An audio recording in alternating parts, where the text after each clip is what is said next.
ምን ነው አይደለም እንዴ? ለመዳን ነው አይደል የመጣችሁት? ስለዚህ አገልግሎቱ ይቀጥላል።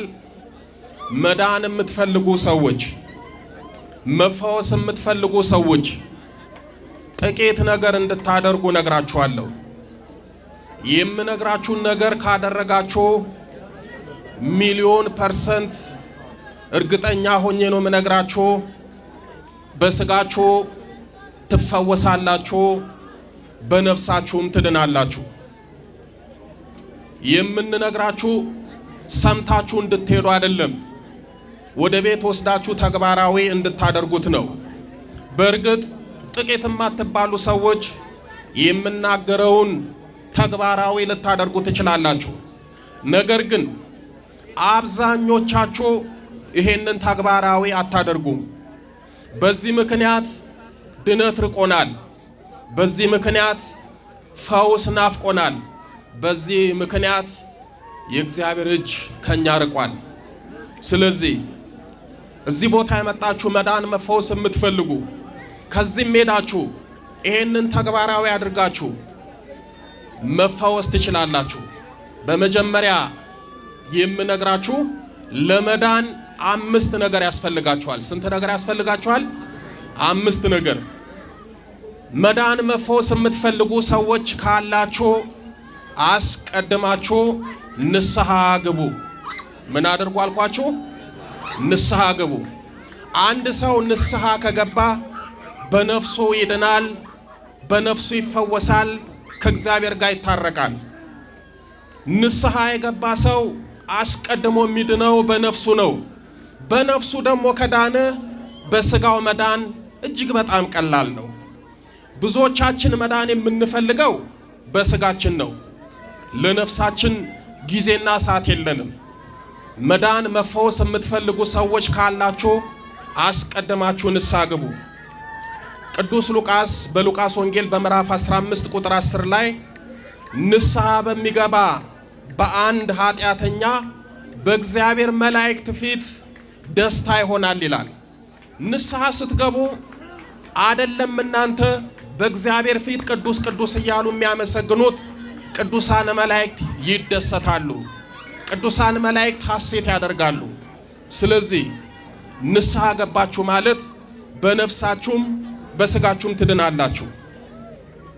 ጥበበኛው ሰለሞን በመጽሐፈ ምሳሌ በምዕራፍ 28 ቁጥር 13 ላይ ኃጢአቱን የሚሰውር አይለማም፣ የሚናዘዛት የሚተዋት ግን ምሕረትን ያገኛል ይላል።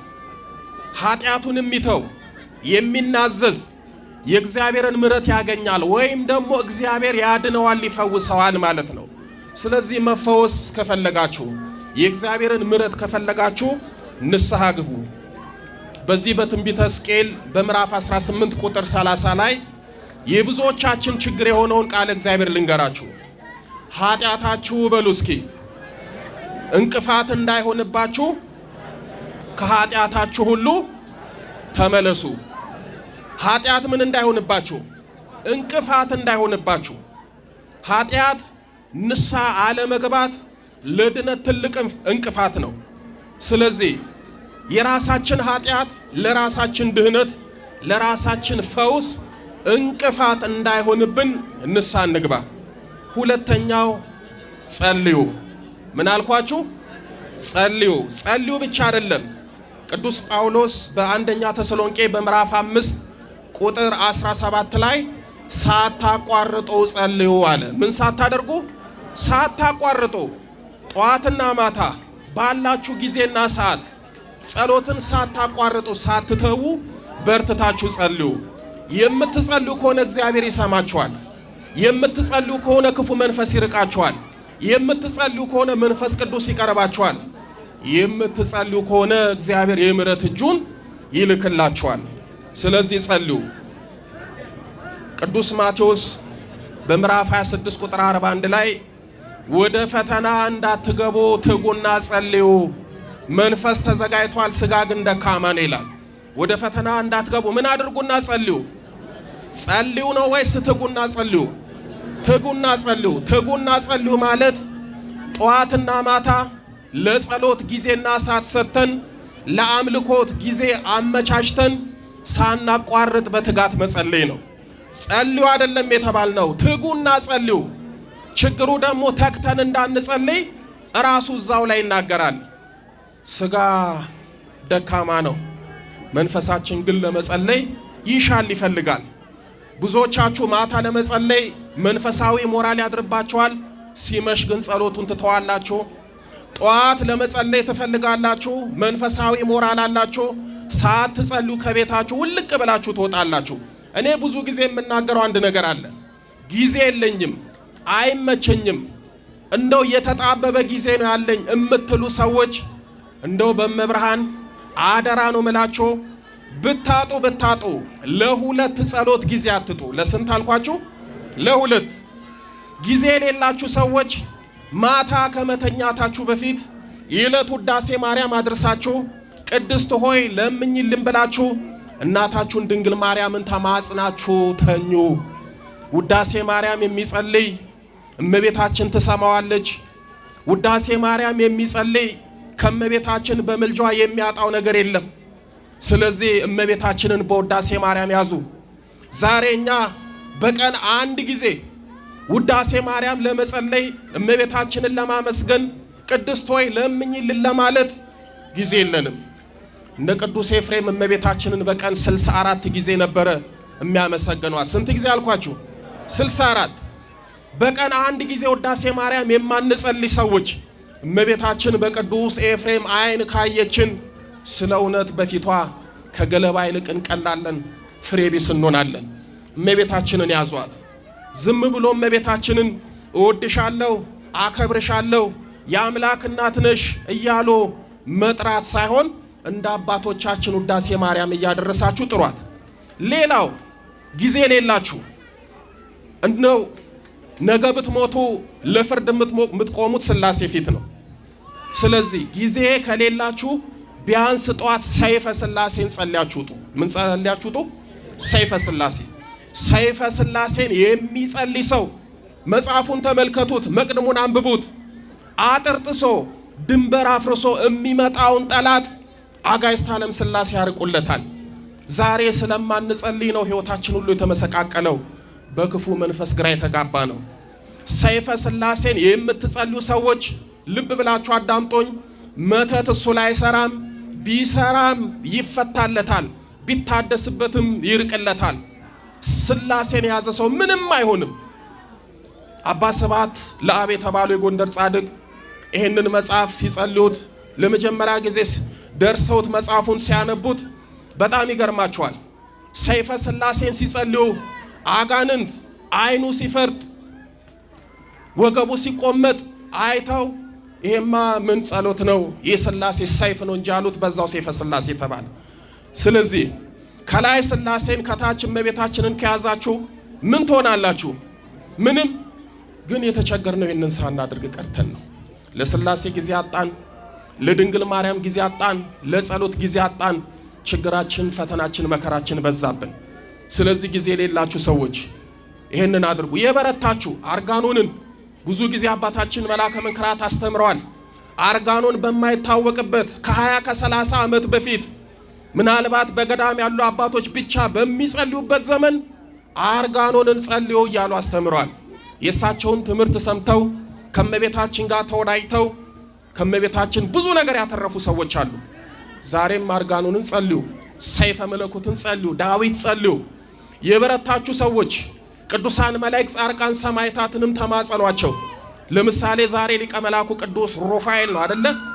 በዚህ ቀን የበረታችሁ ሰዎች ድርሳኑን መጸለይ ካልሆነላችሁ ከቤት ስትወጡ የቅዱስ ሩፋኤልን መልኩን ጸልዩት። የቅዱስ ሩፋኤልን መልክ የሚጸልይ የቅዱስ ሩፋኤልን መላካዊ እርዳታ ያገኛል። ቅዱስ ሩፋኤል ይቆምለታል፣ ክፉ መንፈስንም ያሳድድለታል። የእነ ቅዱስ ሚካኤልን የሌሎቹንም እንደዚህ ያደረጋችሁ ጸልዩ። ሶስተኛ ስገዱ። ምን አድርጉ? ስገዱ። አባታችን ከ40 ዓመት በላይ ስለ አምልኮት ስግደት ሲያስተምሩ ምንድነው ደግሞ የአምልኮት ስግደት?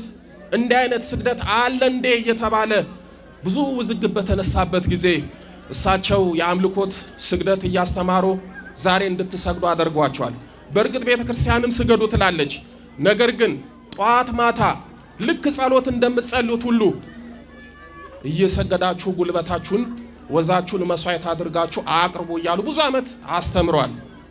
ስለዚህ የበረታችሁ ስገዱ። ነቢየ እግዚአብሔር ቅዱስ ዳዊት በመዝሙር 96 ቁጥር 9 ላይ በቅድስናው ስፍራ በሉ እስኪ በቅድስናው ስፍራ ለእግዚአብሔር ስገዱ። ለማን ስገዱ? ለእግዚአብሔር። የቅድስና ስፍራ የተባለው ቤተክርስቲያን ነው። የቅድስና ስፍራ የተባለው ቤታችሁ ውስጥ ያለው የጸሎት ቦታችሁ ነው። እዛ ቦታ ላይ ስገዱ። በነገራችን ላይ ስግደት ቀላል ነገር እንዳይመስላችሁ። የሚሰግድ ሰው ጉልበቱን፣ ወዙን፣ ድካሙን ለእግዚአብሔር መስዋዕት አድርጎ ነው የሚያቀርበው። የትኛውንም ገድለ ቅዱሳን ስትመለከቱ ቅዱሳን አባቶቻችን በእውነት በሰው ሕሊና በሰው ልቦና ሊታሰብ የማይችለውን አይደለም ለማሰብ ለመቁጠር እንኳን የሚከብደውን ስግደት ሲሰግዱ እናያለን። እንደው ለምሳሌ ልንገራችሁ፣ ብዙ ጊዜ እንደ ምሳሌ የምጠቀማቸውን አቡነ እስትንፋሰ ክርስቶስን ተመልከቱ። ገድላቸውን ስትመለከቱ አቡነ እስትንፋሰ ክርስቶስ በየቀኑ 90,000 ይሰግዱ ነበር ይላል። ስንት ይሰግዱ ነበር? 90,000። ዛሬ እኛ 90 ለመስገድ ጉልበትና አቅም አጥተናል። 90 ጊዜ ወድቆ ለመነሳት መንፈሳዊ ኃይልና ሞራል የለንም።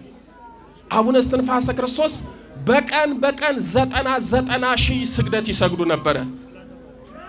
አንድ ሰው አቡነ እስትንፋሰ ክርስቶስ በየቀኑ 90,000 የሚሰግደው ስግደት እንደው 90,000 ልስገድ ካለ ስንት ጊዜ ይፈጅበታል የሚለው ቀላል ሂሳብ ልስጣችሁ።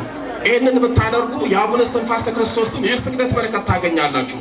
ለምሳሌ አንድ ሰው እንደው የበረታ የጎበዘ ሰው በቀን 250 ሰገደ እንበል። ስንት አልኳችሁ? 250 በየቀኑ ቢሰግድ በአንድ ወር ውስጥ ስንት ቀን አለ? 30 ቀን። 250 ሲባዛ በ30 ስንት ይመጣል? ስልክ አላችሁ፣ እዛ ላይ ማየት ትችላላችሁ። 7500 ይመጣል። ስለዚህ በየቀኑ 250 የምትሰግዱ ከሆነ በየቀኑ 250 ጊዜ ሰግዳችሁ አጋንንትን የምትቀጠቅጡ ከሆነ በአንድ ወር ውስጥ 7500 ጊዜ ትሰግዳላችሁ። በአንድ ዓመት ውስጥ ስንት ወር አለ? ስንት ወር አለ? 12። 7500 ሲባዛ በ12 90,000 ይመጣል። አሁን እናንተ 90,000 ልስገድ ብትሉ ስንት ዓመት ይፈጅባችኋል? አንድ ዓመት። እኛ 90,000 ለመስገድ አንድ ዓመት ይፈጅብናል። አቡነ እስትንፋሰ ክርስቶስ 90,000 ለመስገድ ስንት ቀን ይፈጅባቸዋል? አንድ። አያችሁ አይደል ልዩነታችንን? አያችሁ አይደል ባዶነታችንን? ስለዚህ በቅድስናው ስፍራ እንዳቀማችሁ ስገዱ። አራተኛው ብዙ ጊዜ የሚናገሩት እሳቸው አሉ። ቀጥቅጡ ይላሉ። በመቁጠሪያ ቀጥቅጡ። አሁን ምን አይነት ትምህርት እንደመጣ አላቅም። የኛ የምንላቸው ትልልቅ ቦታ ላይ ያሉት እንዴት አድርጎ መቁጠሪያን እንደጠሉት አላውቅም። እስኪ የትኛውንም ገድለ ቅዱሳን ተመልከቱ፣ የቅዱሳንንም ስዕል ተመልከቱ። ብዙ ቅዱሳኖች በአንድ እጃቸው መስቀል፣ በአንድ እጃቸው መቁጠሪያ፣ ወይም በአንድ እጃቸው ወንጌል፣ ወይም ደግሞ በአንድ እጃቸው መቁጠሪያ ይዘው ታያላችሁ። በዛ አንድም እግዚኦታውን እያደረሱ እግዚአብሔርን ያመሰግኑበታል፣ አንድም ደግሞ ሰውነታቸውን ቸብ ቸብ እያደረጉ የክርስቶስን ሕማም ስቃይ እያሰቡ ክፉ መንፈስን ይቀጠቅጡበታል። እኔ ብዙ ጊዜ እላችኋለሁ እንደው ሚሉትን አትስሙ። መቁጠሪያ አያስፈልግም፣ አትቀጥቅጡ። እሺ አትቀጥቅጡ፣ ተውት። ግን እንደው ቢያንስ በመቁጠሪያ የክርስቶስን ሕማም ስቃይ እያሰባችሁ ራሳችሁን ብትገርፉ የክርስቶስን የሕማሙን በረከት ታገኛላችሁ። አታገኙ? ታገኛላችሁ። ታው ሌላ ይቅር፣ የክርስቶስን እንኳን ሕማም እያሰባችሁ እስኪ ራሳችሁን ግረፉ። ከዛ በኋላ የመንፈሱ ጉዳይ ራሱ መድኃኔዓለም ያውቃል። ብዙ ቅዱሳን የክርስቶስን ሕማም ስቃይ እያሰቡ ራሳቸውን በአቆጣሮ ይገርፉ ነበር ይላል። አቡነ መባጽዮን፣ አቡነ ተክለ ሐዋርያት የሚባሉ እነዚህ ሁለቱ ቅዱሳን አባቶቻችን ስለ ክርስቶስ ሕማምና ስቃይ ብለው ራሳቸውን በመቁጠሪያ አይደለም አንጥረኛ ቤት ሄደው የብረት ሰንሰለት አሰርተው ራሳቸውን ይገርፉ ነበር ይላል ገድሉ። ቅዱሳን አባቶቻችን በብረት ሰንሰለት ራሳቸውን ይገርፋሉ። ያሁኖቹ የኛ ደግሞ መቁጠሪያ አያስፈልግም አትቀጥቅጡ ይላሉ። ይሄ ትምህርት እንግዳ ትምህርት እኮ አይደለም። ራሳችሁን ቀጥቅጡ። ቅዱስ ጳውሎስ በሁለተኛ ቆሮንቶስ በምዕራፍ 12 ቁጥር 7 ላይ በመገለጥ ታላቅነት እንዳልታበይ የሥጋ ሞጋይ እርሱም የሚጎስመኝ የሰይጣን መልእክተኛ ተሰጠኛለ። ምን የሚያደርገኛለ? የሚጎስመኝ። ታዲያ የሚጎስማችሁን እናንተ በመቁጠሪያ ትጎስሙ? በመቁጠሪያ መጎሰም ኃጢአት ነው? ኃጢአት አይደለም።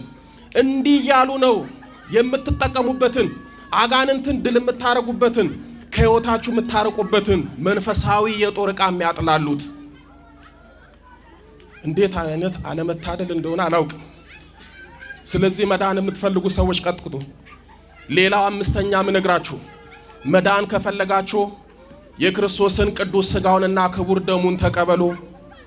ብዙ ጊዜ የሚናገሩት የሚያስተምሩት ይሄንን እያደረጋችሁ በነፍሳችሁ ዳኑ፣ ከዛ በሥጋም ትድናላችሁ፣ መንፈሱ ይጋለጣል፣ እናንተ እዛ ጨርሳችሁ ትመጣላችሁ። እዚህ ሲመጣ አገልግሎቱ ስራው ለሳቸውም ለኛም ይቀለናል። ቅዱስ ሥጋውን ክቡር ደሙን ተቀበሉ። ቤተ ክርስቲያንም ማሰሮ ዝክርም ዘክሮ ድሆችንም ምርዶ የትኛውንም የጽድቅ ሥራ ስሩ። የዚህ ሁሉ የመንፈሳዊ በረከት ማሰሪያው ቅዱስ ሥጋውና ክቡር ደሙ ነው። ቅዱስ ዮሐንስ በዮሐንስ ወንጌል በምዕራፍ 6 ቁጥር 54 እስከ 56 ላይ ሥጋዬን የበላ ደሜን የጠጣ የዘላለም ሕይወት አለው ብሎ ጌታችን መድኃኒታችን ኢየሱስ ክርስቶስ ተናግሯል። ቁጥር 56 ላይ ሥጋዬን የበላ ደሜን የጠጣ እኔ በእርሱ እኖራለሁ እርሱ በእኔ ይኖራል ይላል። ሥጋው ደግሞ ስትቀበሉ ክርስቶስ በእናንተ ውስጥ ይኖራል። እናንተ ደግሞ በማን ውስጥ ትኖራላችሁ? በክርስቶስ ውስጥ። ክርስቶስ በእናንተ ውስጥ ካደረ፣ ጸጋ መለኮት እናንተ ውስጥ ካደረ ክፉ መንፈስን ያረቃል፣ ነፍሳችሁ ትድናለች፣ ዘላለማዊ ሕይወትን ትወርሳላችሁ። መዳን የምትፈልጉ ሰዎች ንስሐ ግቡ፣ ጸልዩ፣ ስገዱ፣ ቀጥቅጡ፣ ቅዱስ ቁርባን ተቀበሉ። ይሄንን ካደረጋችሁ በነፍሳችሁም በሥጋችሁም ትድናላችሁ፣ ትፈወሳላችሁ። እግዚአብሔር አምላካችን ፈውሱን፣ ድነቱን፣ ምሕረቱን ይላክልን። ሁላችሁም ድናችሁ ተፈውሳችሁ እግዚአብሔርን አመስግናችሁ አምላከ ቅዱስ ዮሐንስን አመስግናችሁ እመቤታችንን አመስግናችሁ ለመሄድ ያብቃችሁ። ወስብሐት ለእግዚአብሔር።